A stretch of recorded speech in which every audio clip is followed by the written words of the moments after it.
मुंबई का वो आतंकी हमला जिसमें 160 लोगों की हुई थी मौत, 300 से ज़्यादा लोग हुए थे घायल। अब तक मुआवजे के नाम पर सरकार दिखा रही है ठेंगा। मुझे तो सबसे पहले 26/11 के आतंकियों ने जख्म दिया है, दूसरा हमें सरकार ने जख्म दिया है।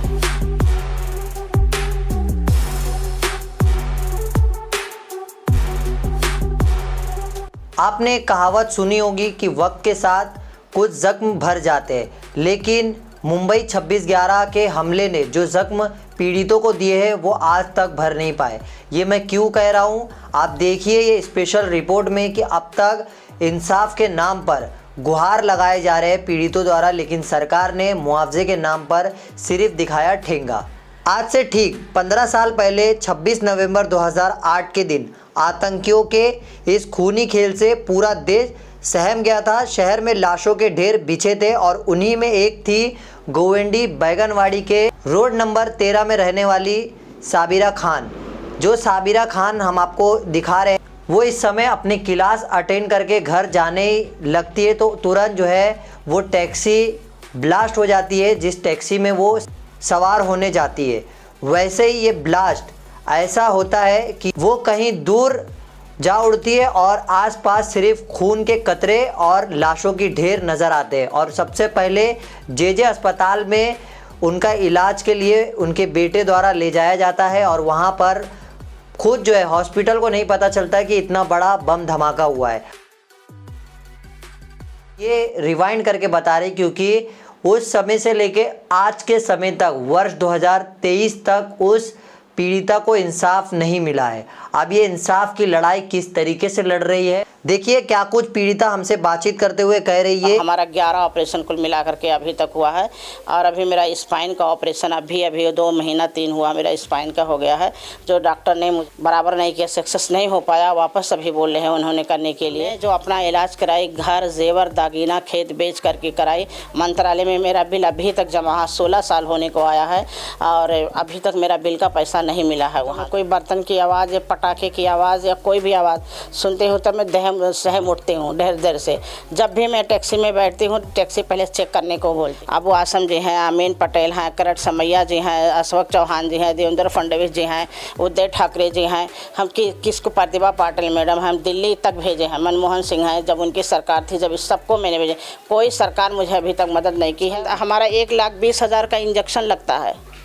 1,20,000 हमें कहाँ से लगाएं 25,000 का इंजेक्शन भी मैं लगा रही हूँ। 1,20,000 का डॉक्टर बोला था, मेरे पास पैसा नहीं था इसलिए मैंने नहीं लगाई। स्पाइन का ऑपरेशन वो है, इंजेक्शन है। घर बार जेवर और ज़मीन सारी चीज़ें बेचने के बाद वो अपना इलाज करवा रही है।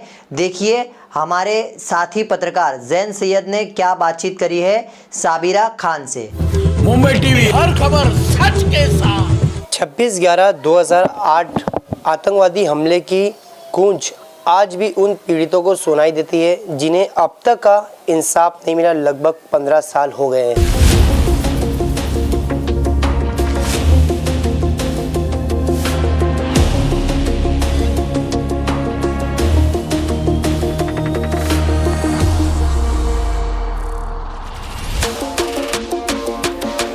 मैं हूं जैन सैयद और आप देख रहे हैं मुंबई टीवी।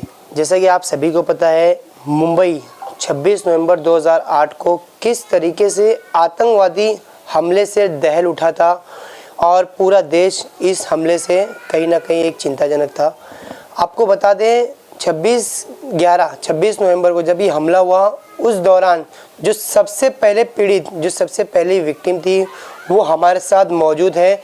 जब टैक्सी में आयोडेक्स फटता है, ये महिला तकरीबन 30 फीट दूर जाके गिरती है। हालांकि ये महिला कोई साधारण महिला नहीं बल्कि एक शिक्षक और लोगों को ट्यूशन पढ़ाने के लिए वहाँ जाती थी।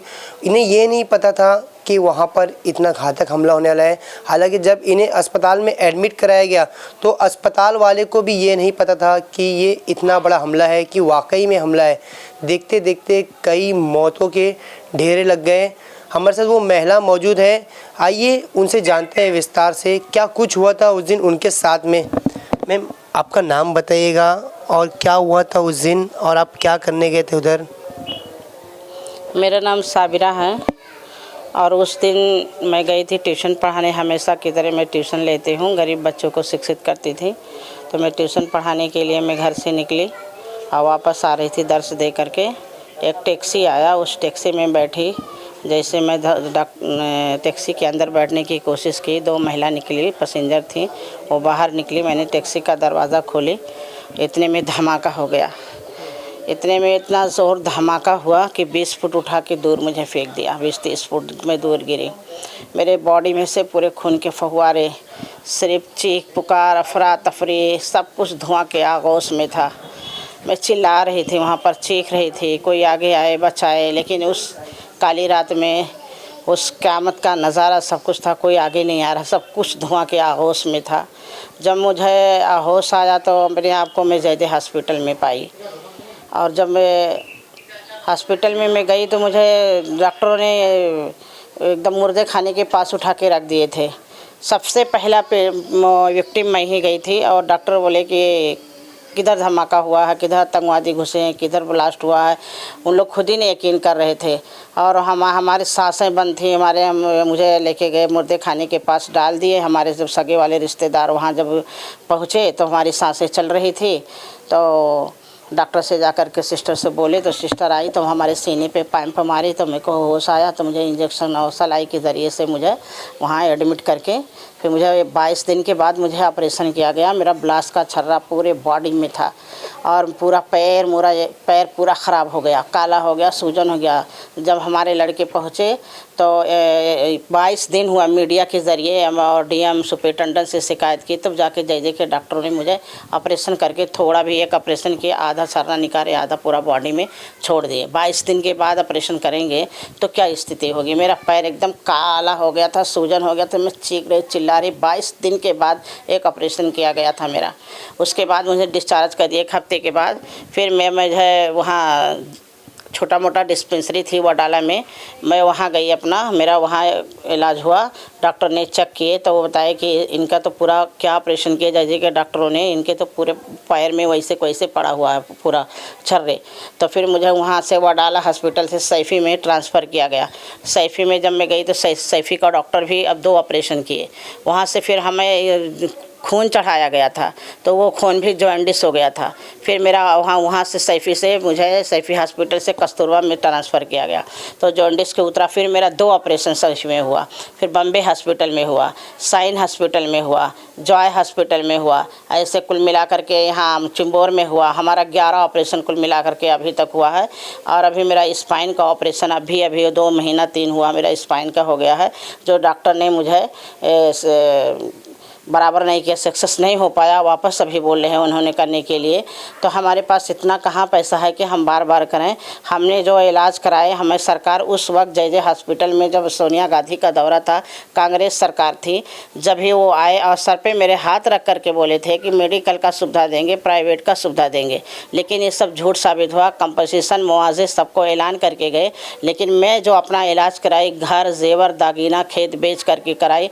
मंत्रालय में मेरा बिल अभी तक जमा 16 साल होने को आया है और अभी तक मेरा बिल का पैसा नहीं मिला है वहाँ से। अच्छा, ये हमला होकर लगभग 15 साल हो चुका है, 15 साल कंप्लीट हो गया है। तो कितना डर आज भी उस चीज़ का सताता है, क्योंकि आपको हम कहते हैं कि कसाब को तो फांसी पे चढ़ा दिया गया है जिसने इसका किया था, मगर आप लोग को इंसाफ अब तक नहीं मिला। कितना डर बना हुआ रहता है, क्योंकि जो तस्वीरें सामने आती है और उसी लिए आपकी रोज़ी रोटी भी गई है, आप घर में भी हो। कितना डर और कितना दुख रहता है। बहुत दहशत है अभी भी मेरे दिल में। तो मैं कोई बर्तन की आवाज़ या पटाखे की आवाज़ या कोई भी आवाज़ सुनती हूँ तो मैं सहम उठती हूँ देर से। जब भी मैं टैक्सी में बैठती हूँ, टैक्सी पहले चेक करने को बोलती हूँ। कोई भी आवाज़ में, पटाखे, दिवाली था, आवाज़ में कान में कापूस डाल के रखती हूँ। मुझे इतना दहशत है अंदर, मैं आवाज़ नहीं सहन कर पाती हूँ अभी तक। वो तस्वीरें किस तरीके से रिपीट करती है, क्योंकि जो आपको उस टाइम पे दुख हुआ था, दुविधा हुई थी, उससे आप अब तक नहीं उभर पाई, आपका उपचार तक नहीं हो पाया सही से, तो वो कहीं ना कहीं रिपीट ज़रूर होता होगा। 15 साल हो गए। हाँ, वो हमेशा सोती हूँ तो वो खालीपन होता है, तभी ना वो नज़ारा हमेशा याद रहता है, वो जहन से निकलता नहीं है। अभी भी मैं सर का इलाज कराती हूँ, रात भर नींद नहीं आती है मुझे, वो निकलता ही नहीं है दिल जहन से, वो हमेशा जहन में रहता है। तो आप किस प्रकार से अपनी सामान्य ज़िंदगी गुजार रही हैं, क्योंकि कुछ काम नहीं है, जॉब नहीं है, किसके भरोसे?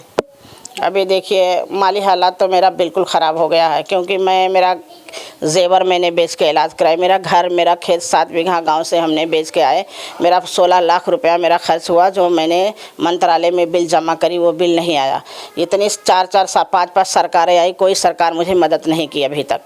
मैं किसका सबका नाम लेना चाहूँगी। यहाँ का अबू आसम जी हैं, अमीन पटेल हैं, करट समैया जी हैं, अशोक चौहान जी हैं, देवेंद्र फडणवीस जी हैं, उद्धव ठाकरे जी हैं, हम किसको प्रतिभा पाटिल मैडम हम दिल्ली तक भेजे हैं, मनमोहन सिंह हैं जब उनकी सरकार थी, जब इस सबको मैंने भेजे, कोई सरकार मुझे अभी तक मदद नहीं की है। मदद क्या, हमारा बिल का पैसा जो मंत्रालय में दी है वो हमें सरकार दे दे। मैं यही चाहती हूँ कि सरकार हमें हमारे बच्चों को जो ऐलान की थी उस वक्त हादसे के टाइम कि हम सरकारी मुआवजे कंपनसेशन देंगे, हमारे बच्चे को तो 1 रुपया मुआवजा नहीं दिया गया, हमारा बिल का पैसा नहीं दिया, मुआवजा तो दूर है। आज 16 साल हो गया है, 16 साल से मुझे तो सबसे पहले 26/11 के आतंकियों ने ज़ख्म दिया है, दूसरा हमें सरकार ने ज़ख्म दिया है। अच्छा, तो कहीं ना कहीं जो सरकार की तरफ से दिया हुआ जख्म वो भर नहीं पा रहा है, नहीं भर पा रहा, अभी तक नहीं भर पा रहा। मैं 80% से मैं हैंडीकैप हो गई हूँ, मैं हैंडीकैप हूँ। कई बार मैंने ये भी लिखा है कि मुझे कुछ मतलब दुकान के लिए रोज़गार के लिए दिया जाए। अबू आसम जी के पास कितने बार मैंने लेटर लिखी, वहाँ मंत्रालय कलेक्टर में मैंने लिखी मांग की, BMC में मैंने लेटर लिखा, हमारे पास पूरी सबूत है जो हमने कॉपी एक रखे। उस दौरान आपके उस पर कुछ फंड वगैरह पास हुआ था, क्योंकि सरकार ने मुआवजा देने की बात की थी, कुछ फंड वगैरह उस टाइम पे मिला? जी हाँ, बहुत केंद्र सरकार, महाराष्ट्र सरकार और स्टेट गवर्नमेंट सभी लोग ऐलान किए थे देने के लिए। 3 लाख रुपया इस सेंट्रल गवर्नमेंट और नौकरी का ऐलान किया गया था, और केंद्र सरकार 50,000 रुपया, महाराष्ट्र सरकार 1 लाख रुपया और स्टेट गवर्नमेंट 3 लाख रुपया, ये सब दिया गया था। लेकिन हमको तो नहीं मिला, हमको सिर्फ 50,000 रुपया मिला, हमको कुछ नहीं मिला। मेरे लड़के का तो 1 रुपया ही नहीं मिला, ना मेरा दवा इलाज का कोई गया। मैं अपना खेत बेच के इलाज कराई हूँ, अपना जेवर अपना दागिना बेच के इलाज कराई। अभी भी मेरा 16 साल हो गया, अभी तक मैं अपना इलाज कराते रहती हूँ। अच्छा, अभी क्या अपेक्षा है सरकार से या हमारे दर्शकों से, आप क्या अपील करेंगे? क्या यही कह रहे हैं कि सरकार से हम, मोदी सरकार आई है, कांग्रेस तो चली गई, कांग्रेस के सरकार में करट समैया जी आते थे, उठा पटक करते थे, मुझे हाथ गाड़ी में बैठा के मंत्रालय ले जाते थे। लेकिन अभी जब उनकी सरकार आई है तो करट समैया जी और मोदी, प्राइम मिनिस्टर मोदी जी से मैं यही उम्मीद करती हूँ कि अब 16 साल हो गया, कम से कम मेरा बिल का पैसा मुझे दिया जाए और हमें कुछ हर महीना पेंशन दिया जाए, हमारे बच्चों को रोज़गार दिया जाए। अभी आपका महीने का खर्चा कितना था और अब तक कितना? हमारा तो 10-15, हमारा 1,20,000 का इंजेक्शन लगता है। 1,20,000 हमें कहाँ से लगाएं? 25,000 का इंजेक्शन अभी मैं लगा रही हूँ। 1,20,000 का डॉक्टर बोला था, मेरे पास पैसा नहीं था इसलिए मैंने नहीं लगाई। स्पाइन का ऑपरेशन वो है, इंजेक्शन है। अभी मेरे को उसमें कॉपी में लिखा है फाइल में कि लगाओ 40,000 का इंजेक्शन महीने का। और वो देखिए वो दवाई मेडिसिन वहाँ रखा हुआ है, वो मेडिसिन डब्बे भरा हुआ है। 3 टाइम में गोली अभी भी लेती हूँ। सिर्फ 26/11 हादसे की वजह से मुझे कोई बीमारी नहीं है, बस उसी हादसे आज मेरा पैर गया, मेरा कमर स्पाइन गया, आज मेरा सर में ब्लड सर्कुल नहीं हो पा रहा है। ये सर में भी खून जमा हो, सर का भी इलाज करती, स्पाइन का करती, पैर का करती। एक महिला हूँ मैं, 6 बच्चे की माँ हूँ, और मेरे पैर में 11 ऑपरेशन हो गया है। और स्पाइन का हो किस स्थिति से मैं जी रही हूँ मैं ही जानती हूँ, मेरा अल्लाह जानता है। उस दौरान में कई लोगों की मौत भी हुई थी और कई लोग बच गए थे। कहीं ना कहीं हमारे पास भी ऐसे 2-4 पीड़ित हैं जो बचे हैं मगर उन्हें इंसाफ नहीं मिल पा रहा है। तो कुछ लोगों का ये भी कहना है कि अगर उस दौरान मौत आती तो वही अच्छा रहता है। हाँ, अब इंसान क्या करे, ज़िंदगी हार जाते हैं। जंग तो जीतना है, लेकिन अभी क्या करे, सब हर कोई अभी मेरे संपर्क, बहुत लोग ऐसे संपर्क में हैं कि ऐसा हमारे जैसे वो भी पीड़ित हैं, वो भी रो रहे हैं। सरकार उनको भी कंपनसेशन मुआवजे नहीं दिए, वो भी महरूम हैं। अभी हमारे बेटे को 1 रुपया भी नहीं दिया और हमको भी नहीं दिया। हम तो पूरा एकदम से माली हालात से बिल्कुल टूट गए हैं, टूट के बिखर चुके हैं। तो कहीं ना कहीं साबिरा को आपने साफ तौर पे सुना, बड़े बड़े अखबारों में उनका नाम आया था, बड़े बड़े नेता, प्राइम मिनिस्टर खुद इनसे मिलने आए थे और झूठे वादे करने आए थे। उनके झूठे वादे जो मुंह बोलिए थे, कहते हैं बोल बच्चन, वो एक बोल बच्चन ही रह गया है। कहीं ना कहीं आप इनके, जो मैं दिखाना चाहूँगा आपको कि वाकई में इनका इतना पैसा खर्चा हुआ है। यहाँ पर इनकी सारी रिपोर्ट रखी हुई है 2008 से लेके अब तक का जितनी भी रिपोर्ट है आप यहाँ पर तस्वीरों में साफ देख सकते हैं। सारी रिपोर्ट ये लगातार करा रही है। कहीं ना कहीं ये ज़रूरी भी है अगर जीवित रहना है। और 80% तक का ये अपंग हो चुकी है। सरकार को जिस तरीके दिव्यांग लोगों के लिए एक स्कीम निकालती है, उसी तरीके से इनके लिए भी कुछ स्कीम निकाल के इन्हें माली मदद करना चाहिए।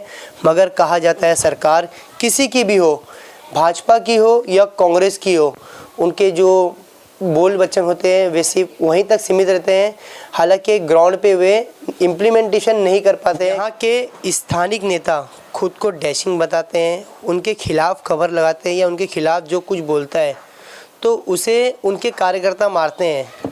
अरे मारने के बजाय आप इनकी मदद करिए। आपको इन्होंने लेटर लिखा था, अब तक इनकी कोई मदद नहीं हो पाई है।